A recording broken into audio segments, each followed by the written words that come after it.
आइए आज हम लोग वैदिक युग का ऋग्वैदिक अर्थव्यवस्था देखते हैं। उस समय का अर्थव्यवस्था कैसी थी। चलिए देखते हैं। चूंकि ऋग्वैदिक समाज एक ग्रामीण समाज था, अगर पूछा जाता है ऋग्वैदिक समाज कैसा था तो वो ग्रामीण समाज था। इसलिए पशुपालन उनकी प्रमुख गतिविधि थी। गांव में लोग पशुपालन को ज़्यादा महत्व देते हैं। पशुपालन उन प्रमुख गतिविधि थी। धन का मुख्य पैमाना पशु थे, मतलब धन जिसके पास जितने ज़्यादा पशु थे मतलब वो व्यक्ति उतना ज़्यादा धनी था। धन का मुख्य पैमाना पशु थे और धनी व्यक्ति गोमत के नाम से जाना जाता था, जिसका अर्थ है वह व्यक्ति जिसके पास बहुत से पशु होते थे।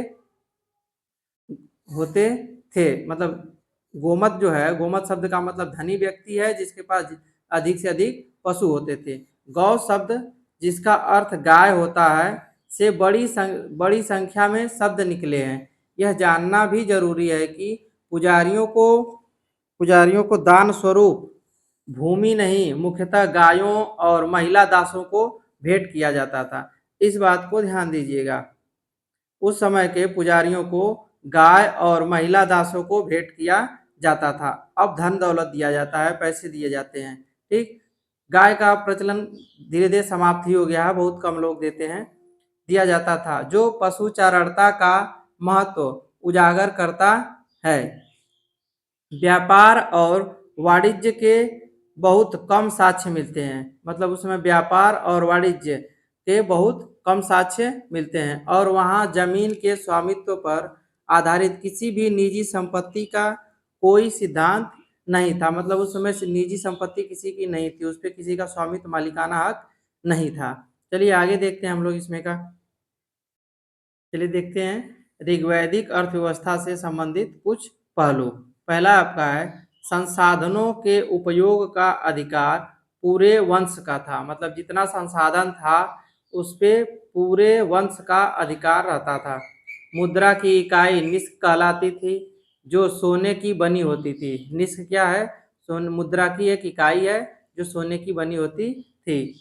आदान प्रदान का प्रतिमान वस्तु विनिमय था। वस्तु विनिमय का मतलब एक वस्तु से बदल के दूसरी वस्तु लेना। जैसे हमारे पास चावल है तो हम चावल दे के गेहूं ले सकते हैं, इस प्रकार की विनिमय पद्धति थी। और गाय गाय मूल्य की एक महत्वपूर्ण इकाई थी। गाय भी क्या थी? एक मूल्य की महत्वपूर्ण इकाई थी। वहाँ राजस्व की कोई नियमित प्रणाली नहीं थी और राज्य का भरण पोषण प्रजा द्वारा स्वैच्छिक उपहारों, जिसको हम लोग बलि बोलते हैं, स्वैच्छिक मतलब अपनी इच्छा के अनुसार राज्य के राजा को हम लोग उपहार देते थे, उसको बलि बोला जाता था। और युद्ध में जीते गए उपहारों से होता था। ये राज्य का भरण पोषण कैसे होता था? स्वैच्छिक दिए गए उपहार और दूसरे राज्यों से युद्ध में जीते गए उपहारों से होता था।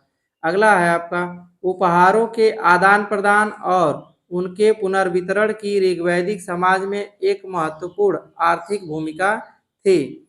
ऐसे आदान प्रदान अर्पण कहलाते थे। इस प्रकार के आदान प्रदान, जैसे उपहार का आदान प्रदान होता था तो उसको हम लोग अर्पण बोलते थे, जो कि न केवल व्यक्तिगत स्तर पर बल्कि सामूहिक स्तर पर किए जाते थे। मतलब व्यक्तिगत तौर पे आदान प्रदान नहीं, सामूहिक तौर पे आदान प्रदान किए जाते थे। आर्थिक वस्तुओं के अलावा इनमें अन्य वस्तुएं भी शामिल थी, जैसे कि स्त्रियां, भद्रता, आतिथ्य और सैन्य सहायता। पुरोहित अपनी अनुष्ठान संबंधी सेवाओं के बदले में दान, उपहार और दक्षिणा, यज्ञ संबंधी प्रसाद प्राप्त करते थे। मतलब इतना स्त्रियां, भद्रता, आतिथ्य, सैन्य सहायता, पुरोहित अपने अनुष्ठान मतलब जिस प्रकार का वो पूजा पाठ करते थे, अनुष्ठान करते थे, उसमें उस सेवाओं के बदले में उपहार के रूप में ये सब चीजें लेते थे। ठीक है, अगला आपका है स्थानांतरित कृषि। स्थानांतरित कृषि का चलन था और जंगलों को जलाने के लिए आग का इस्तेमाल किया जाता था, जिससे भूमि भूमि का के हिस्से को साफ करके जोता जाता था। यव या जव के अतिरिक्त किसी अन्य अनाज का उल्लेख नहीं है। उस समय ज्यादातर लोग जव बोया करते थे कि किसी अन्य अनाज का उल्लेख नहीं था जव के अलावा। ऋग्वैदिक लोग लकड़ी के हल, फल, लंगल और सिर, मतलब लकड़ी का हल होता था, उसमें फल, लंगल और सिर का प्रयोग करते थे। वैदिक देवता इंद्र का उल्लेख उर्वराजीत उपजाऊ खेतों का विजेता, मतलब उर्वरा इंद्र का उल्लेख किस रूप में किया जाता है? उर्वराजित मतलब उपजाऊ खेतों का विजेता के रूप में किया जाता है। और छत्रपति कृषि क्षेत्रों के रक्षक देवता, मतलब छत्रपति किसको बोला जाता था? कृषि क्षेत्रों के रक्षक देवता का भी जिक्र है। तो चलिए आज हम लोग इतना देख लिए, इसमें का बचे हुए हिस्से को हम लोग अगले वीडियो में कल देखेंगे।